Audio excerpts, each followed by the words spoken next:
Silakan duduk.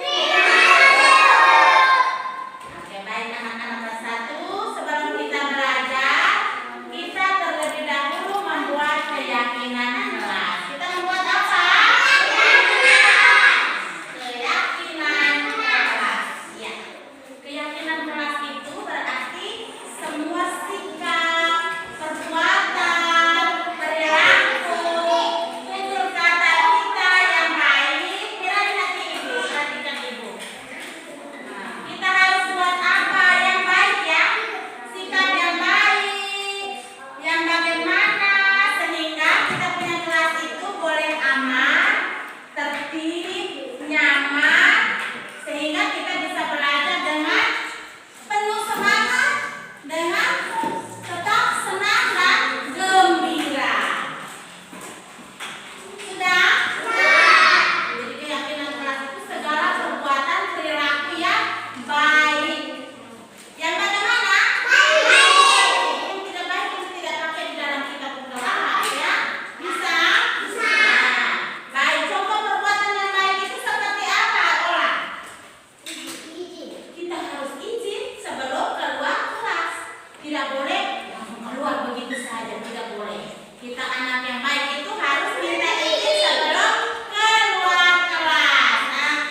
sudah disampaikan ya.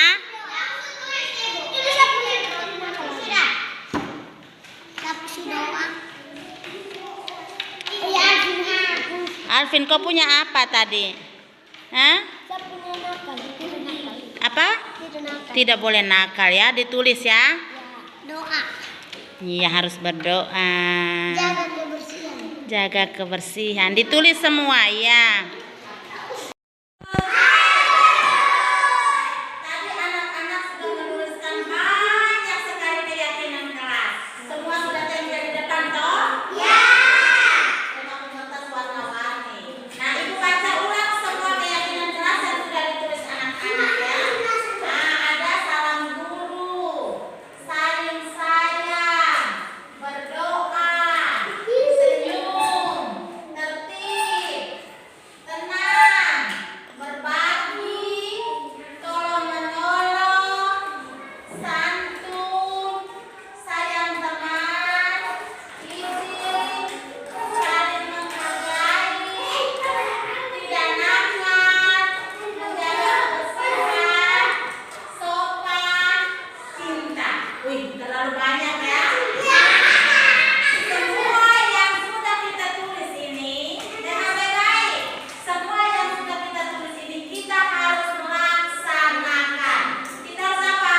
Kita harus laksanakan supaya tercipta kerukunan, saling sayang, saling menghargai, sehingga kelas kita itu aman, tertib, nyaman, Tania, supaya kita bisa belajar dengan senang hati. Bisa toh? Bisa. Kita bisa buat semua ini kan tidak? Kita bisa buat semua yang sudah kita tulis ini, kita buat kan tidak? Buat. Kita buat kan tidak? Kita harus buat apa yang sudah kita tulis sebagai keyakinan kelas kita. Kelas apa? Kelas 1. Keyakinan kelas 1. Wow, baik.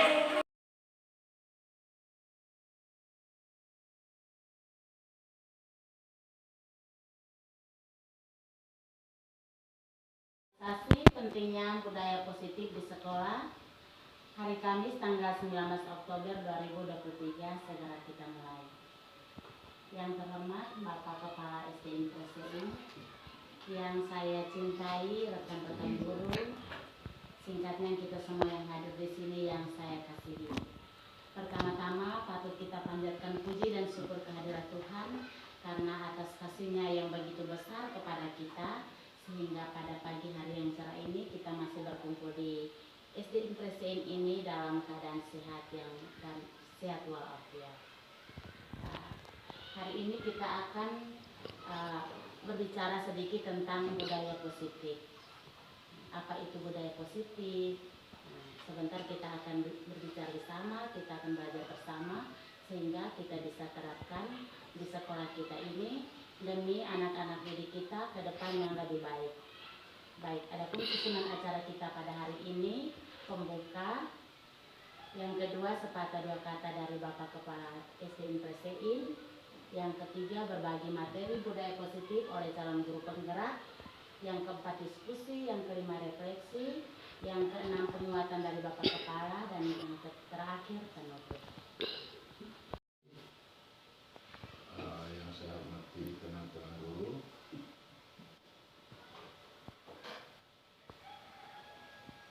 pokok yang akan dibicarakan ini adalah budaya positif. Ada budaya negatif, tapi yang diomong kali ini adalah budaya positif. Yang terkait dengan budaya positif itu artinya kita membudayakan hal-hal yang positif. Hal-hal positif yang dibudayakan di sekolah kita ini salah satu seperti disiplin, kebersihan, dan lain sebagainya. Tapi agar kita membudayakan budaya positif ini, kita yang berada di lingkaran ini yang pertama-tama harus melakukan itu, seperti kedisiplinan. Disiplin apa saja, seperti waktu, disiplin dalam mengajar, dalam hal kebersihan, dan lain sebagainya. Di dalam lingkaran sekolah ini, budaya positif itu pertama digerakkan oleh guru, sehingga paling tidak dilihat oleh siswa untuk meniru dan mengikuti. Contoh, disiplin waktu. Guru sebaiknya datang pas jam. Setelah itu, dari situ murid atau siswa melihat bahwa wah, ini disiplin. Jadi mereka juga bisa disiplin sebelum diberitahu atau diberitahu mereka untuk disiplin. Mereka sudah lihat contoh duluan bahwa oh, bapak ibu guru kan disiplin. Dalam disiplin dalam berbagai hal, di sekolah atau di dalam kelas atau di lingkungan sekitar sekolah ini.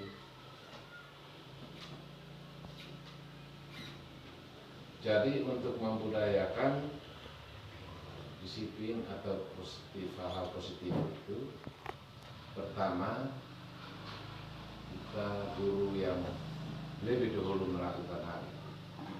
Setelah itu dari situ mungkin ada siswa yang belum paham itu, mungkin kita kasih tahu lagi, oh begini, datang sekolah tidak terlambat atau pulang pada waktunya.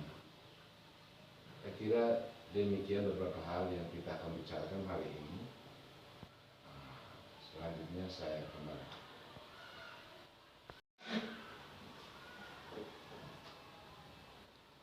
Baik Bapak Kepala dan rekan-rekan guru, hari ini kita akan belajar sedikit tentang yang di sini. Ada di sini sosialisasi pentingnya budaya positif. Baik. Apa itu budaya positif? Kita harus tahu dulu apa itu budaya positif. Budaya positif adalah pembiasaan-pembiasaan yang baik, perilaku, sikap, sifat, tutur kata yang baik yang bisa membangun karakter seseorang. Itu yang disebut budaya positif.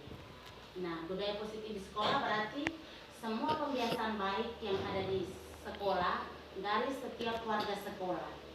Setiap warga sekolah itu berarti bapak kepala, kita guru, murid-murid, tenaga kependidikan. Kita semua itu adalah warga sekolah. Bagaimana kita melakukan pembiasaan-pembiasaan yang baik sehingga bisa terjadi budaya positif ini di sekolah kita. Baik. Adapun tujuan dari budaya positif di sekolah ini adalah untuk mengembangkan karakter anak-anak. Untuk mengembangkan karakter anak-anak. Tujuan pendidikan di semua sekolah itu hampir sama Bapak Ibu Guru, yaitu mementingkan pengembangan karakter anak-anak. Sama juga dengan tujuan sekolah kita. Kemarin kita sudah membuat visi bersama, terwujudnya peserta didik yang beriman dan bertakwa kepada Tuhan Yang Maha Esa, cerdas dan berkarakter, serta cinta terhadap budaya dan lingkungan. Nah, ada berkarakter di dalam. Nah, di sini budaya positif, tujuan budaya positif itu adalah untuk mengembangkan karakter anak-anak. Bagaimana kita bisa mengembangkan karakter anak-anak kita menjadi lebih baik dari sekarang. Mungkin dari sekarang dia belum terlalu baik. Bagaimana cara kita guru untuk mengembangkan karakternya menjadi lebih baik ke depannya. Baik, untuk bisa tahu lebih lanjut tentang apa itu budaya positif dan lain-lainnya, kita akan belajar hari ini tentang disiplin positif dan nilai kebajikan universal, teori motivasi, hukuman dan penghargaan. Yang berikut itu keyakinan kelas. Setelah itu kita lanjut ke kebutuhan dasar manusia dan dunia berkualitas, 5 posisi kontrol, dan yang terakhir segitiga restitusi. Para dan rekan-rekan guru, yang dimaksud dengan teori motivasi, hukuman dan penghargaan di sini seperti ini. Jadi tindakan atau perilaku yang dilakukan anak-anak itu apakah betul-betul sadar, termotivasi sendiri dari dalam dirinya, ataukah karena dia takut dihukum, ada hukuman di sini, atau penghargaan, dia mau dipuji atau diberi penghargaan. Jadi contohnya begini, dia datang tepat waktu, dia datang pagi-pagi, jam 6:30 dia sudah ada di sekolah.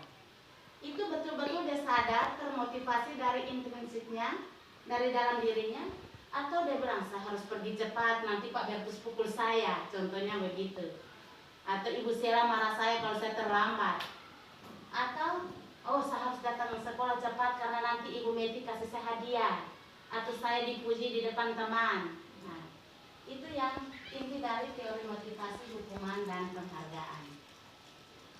Seperti itu ya Bapak Ibu. Jadi dari sini kita bisa merefleksi atau melihat kembali anak-anak murid kita selama ini, apakah mereka berbuat, bertindak, berperilaku itu atas dasar motivasi atau karena takut dihukum atau karena ingin mendapat penghargaan. Terus yang berikut tentang kebutuhan dasar manusia.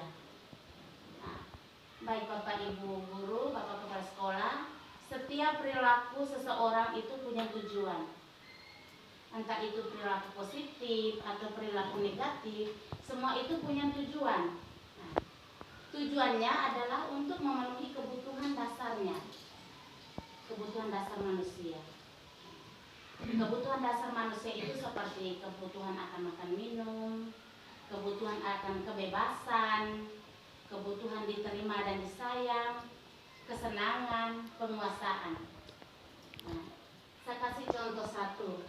Misalkan saat mengajar dalam kelas, anak ini dia tidak tenang. Dia tidak tenang, dia lari sini, lari sana. Kita jangan cepat mengambil keputusan dan kita menghakimi dia atau menghukum dia atau memarahi dia. Tetapi paling tidak sebagai guru itu kita harus tahu, mencari tahu kebutuhan apa yang sedang dicari anak-anak itu. Nah, mungkin dia cari perhatian kita. Mungkin dia cari perhatian kita. Bukan dia hanya sekedar mengganggu teman, tetapi saya lari-lari supaya ibu bisa lihat saya. Nah, seperti itu. Dia lagi mencari kebutuhan akan kasih sayang. Dia mencari perhatian kita. Nah, ibu perhatikan saya atau tidak? Itu kita bisa lihat kembali sampai ke rumahnya. Mungkin kita bikin sweeping ke rumahnya, kita tanya anak ini seperti apa, seperti apa. Nah, di situ kita bisa tahu, oh ternyata seperti ini, di rumahnya seperti ini. Pantas di dalam kelas itu dia suka cari perhatian, karena mungkin dia jarang diperhatikan di rumah, atau mungkin dia kurang kasih sayang dari orang tua, orang-orang yang ada di rumah. Itu biasa kebanyakan itu terjadi pada anak-anak yang orang tuanya merantau, terus tinggal di nenek dong. Nah, itu yang seperti itu. Dia mencari perhatian kita.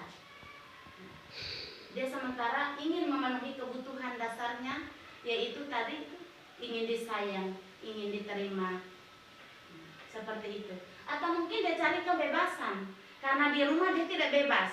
Pulang sekolah pokoknya terikat harus kerja ini. Sampai di sekolah dia bebas, dia cari kebebasan. Dia sementara mencari, dia sementara ingin memenuhi kebutuhannya. Jadi sebagai bapak ibu guru, kita tidak perlu harus mencap ya, atau mengambil kesimpulan bahwa anak ini nakal sekali, saya harus hukum dia, saya harus apa dia. Tapi coba kita melihat kembali di sini, apakah yang dibuat oleh anak-anak itu, apa tujuan dari anak, alasannya dia berbuat seperti itu. Dia berbuat seperti itu karena dia punya alasan tadi itu.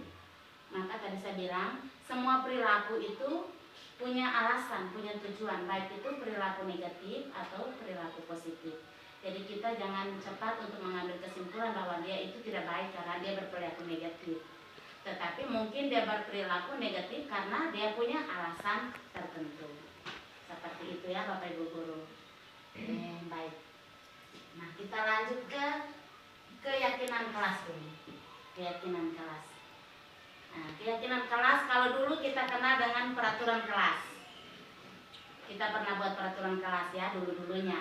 Nah, setelah itu peraturan kelas itu direvisi, dilihat tidak baik karena dia punya tujuan untuk memberikan sanksi berupa kekerasan terhadap anak dan membuat anak-anak itu sakit, sehingga peraturan itu kita tidak pakai lagi. Kita tidak pakai kata peraturan, karena peraturan berarti ada hukuman, ada sanksinya. Nah, contoh, terlambat sekolah berarti kena pukul berapa kali contohnya. Nah, itu peraturan. Nah, setelah itu kita tidak pakai peraturan lagi, tapi kita pakai kesepakatan. Kesepakatan juga dilihat masih belum pas, karena dari kesepakatan berarti ada konsekuensinya. Nah, contohnya tadi misalkan kesepakatan kelas, misalkan tenang, tidak boleh ribut, pokoknya tenang dalam kelas. Terus kalau anak melanggar berarti konsekuensinya apa? Dia mungkin tulis saya harus tenang berapa kali begitu. Nah, itu juga dinilai sudah tidak terlalu pas untuk anak-anak zaman sekarang yang kita didik. Yang kita pakai sekarang itu adalah keyakinan kelas. Keyakinan kelas ini dia sama seperti kesepakatan kelas, tetapi jika anak mendapat masalah atau melakukan kesalahan atau ada kasus yang dilakukan anak-anak, bukan kita memberikan hukuman atau sanksi atau konsekuensi, tetapi kita membantu anak itu mencari solusi. Jadi kita mengajak anak dan membantu dia untuk mencari solusi dari kasus yang sudah dia lakukan. Seperti contoh yang kemarin saya sudah praktekkan bersama Igno dengan siapa? Mace. Nah, contoh yang kemarin Igno makan di dalam kelas. Sementara kita kesepakatan kelas tidak boleh makan di dalam kelas. Nah, supaya kita jadikan keyakinan kelas seperti apa. Jadi kita mencari solusi kenapa dia makan di kelas. Kita mencari alasan dulu, baru kita bersama-sama dia membantu dia mencari solusi sehingga dia tidak bisa makan di kelas lagi. Bukan kita kasih dia hukuman atau sanksi atau konsekuensi. Bisa Bapak Ibu Guru? Bisa ya. Nah, kita harus semangat, harus berubah dari sekarang. Ya Pak Yan. Oke, baik. Yang di sini ada 5 posisi kontrol. 5 posisi kontrol kita sebagai guru. Nah, ini yang sebentar kita akan ingat sendiri, saya selama ini seperti apa, posisi saya di mana. Nah, baik, jadi 5 posisi kontrol guru ini. Yang pertama itu sebagai penghukum. Posisi sebagai penghukum. Posisi sebagai penghukum. Yang seperti tadi saya sudah kasih contoh. Anak berbuat salah langsung dihukum, berlutut, pukul, tempeleng. Nah, itu yang namanya kita punya posisi sebagai penghukum. Posisi kontrol kita sebagai penghukum. Yang berikut, pembuat rasa bersalah. Posisi kita sebagai pembuat rasa bersalah. Itu seperti ini contohnya. Aduh nak, belajar sudah, jangan ribut, nanti Pak Para marah saya. Pernahkah tidak kita berbuat seperti itu? Anak-anak ribut dan kita menenangkan mereka dengan alasan nanti Pak Pala marah kita. Nah, itu di situ posisi kita pembuat merasa bersalah. Jadi kita merasa bersalah saat anak melakukan sesuatu yang tidak benar. Kita yang merasa bersalah. Tenang sudah ini, belajar sudah nanti. Aduh, tenang sudah nanti Pak Pala datang marah saya. Nah, biasa. Kadang-kadang kita buat seperti itu. Saya pun kadang melakukan seperti itu.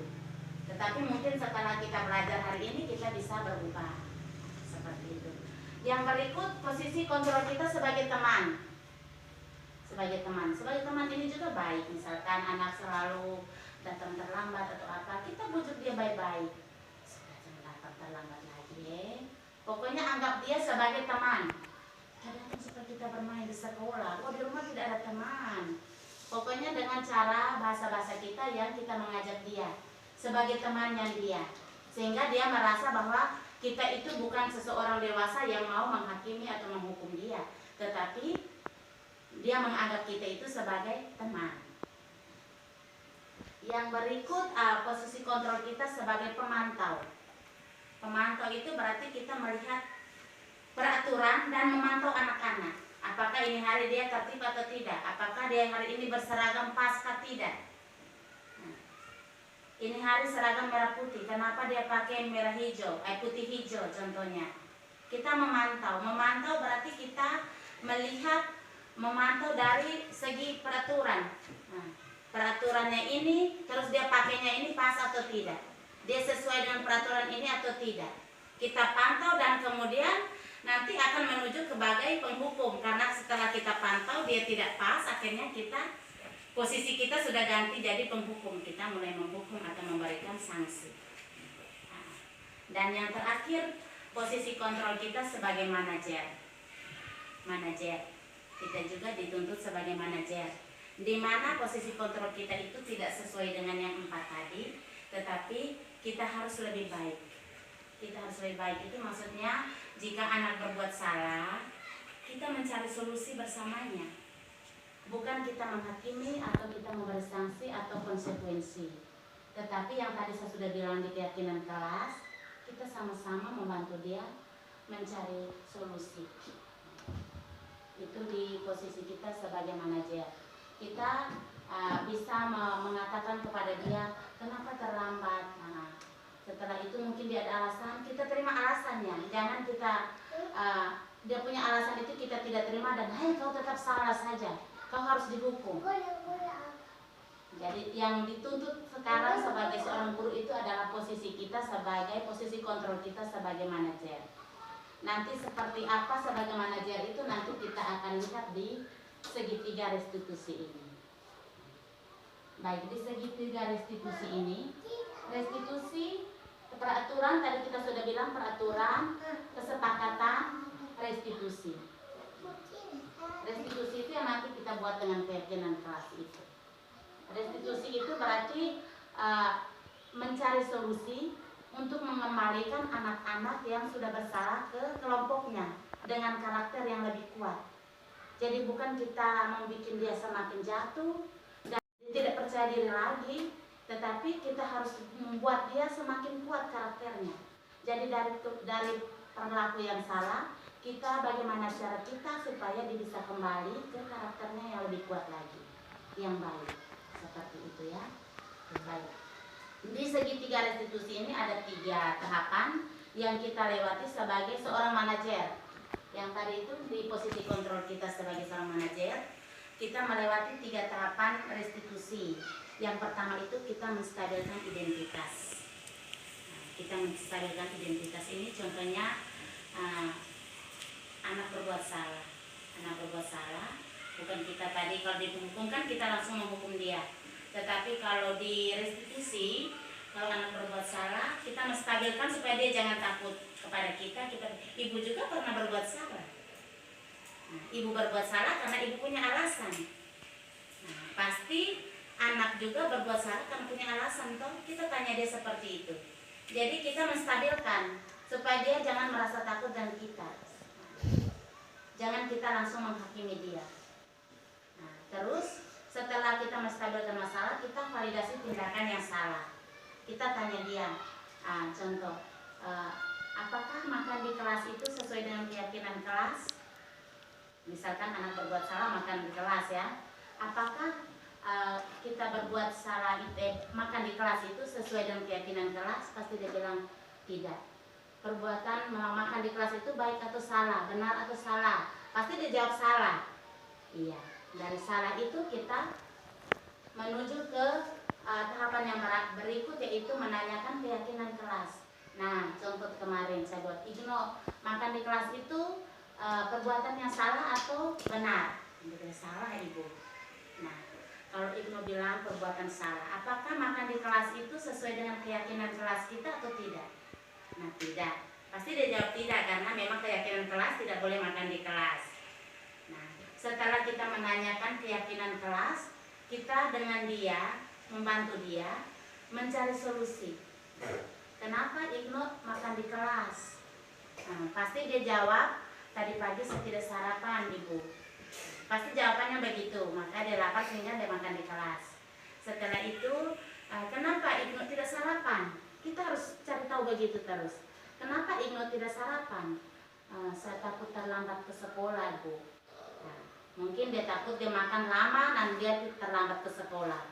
Nah, Dengan sendirinya kita pasti mengambil kesimpulan berarti tadi malam Ibnu tidurnya lama sehingga Ibnu bangun terlambat, sehingga takut tidak sarapan, buru-buru ke sekolah sehingga karena takut terlambat. Nah, seperti itu.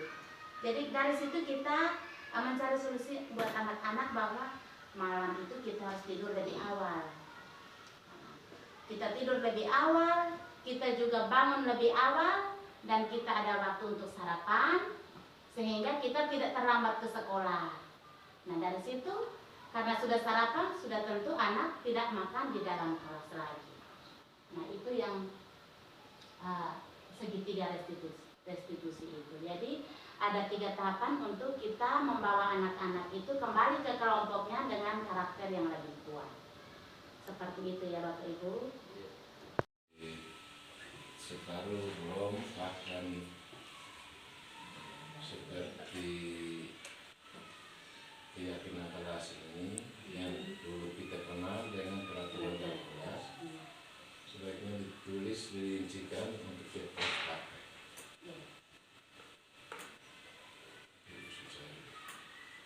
Ya baik, untuk keyakinan kelas ini nanti kita bersama anak-anak kita di kelas kita buat. Jadi dari mereka kita tanya, dari mereka kita tidak boleh, kita guru tidak boleh buatan tempel harus ikut ini, tidak. Tetapi anak-anak sendiri memberikan idenya sehingga dia dengan sadar melakukan. Kalau dari kita berarti itu dia sudah terpaksa untuk melakukan. Jadi kita tanya, kita di dalam kelas itu kita harus apa-apa. Nah, itu yang tadi saya bilang, pembiasaan, perilaku, tutur kata yang baik. Nah, seperti apa dalam kelas sehingga kelas kita itu aman, nyaman, anak-anak bisa belajar dengan penuh semangat dan kegembiraan. Anak-anak bisa merdeka begitu. Jangan anak-anak belajar karena keterpaksaan. Nah, jadi untuk keyakinan kelas ini nanti kita Bapak Ibu guru wali kelas bersama anak-anak walinya buat bersama. Ya. Jadi tidak harus sama ya. Kelas 1 punya mungkin beda. Nah, karena memang tingkat kita beda. Jadi saya buat sesuai anak-anak kelas 1. Nah, di kelas tinggi mungkin dia punya lebih bagus lagi karena dia sudah lebih banyak, lebih bisa paham dan cepat sadar. Kalau anak-anak kelas 1 kan kita perlu bimbing dia lebih banyak. Bapak Ibu guru, Bapak Kepala Sekolah, nah tadi kita sudah mendengar penguatan dari Bapak Kepala bahwa supaya budaya positif di sekolah kita ini bisa terwujud, bisa dijalankan dengan baik, kita terlebih dahulu membudayakan positif itu dari diri kita. Disiplin diri lebih dahulu baru kita bisa mendisiplinkan orang lain. Nah, tadi Bapak Kepala bilang selama ini kita sudah berbuat, tetapi kita tidak sadar kalau itu semua termasuk ada di sini. Dan mungkin yang belum kita buat, kita upayakan untuk kita berbuat sehingga karakter anak-anak kita ke depan terbentuk lebih bagus lagi.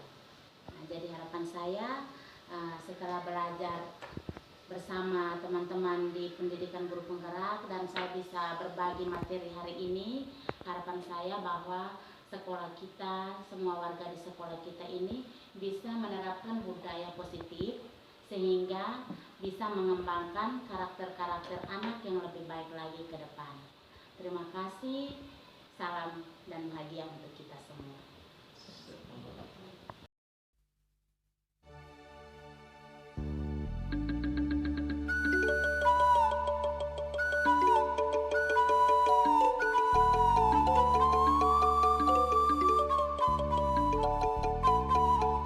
Sama-sama dengan untuk disiplin positif.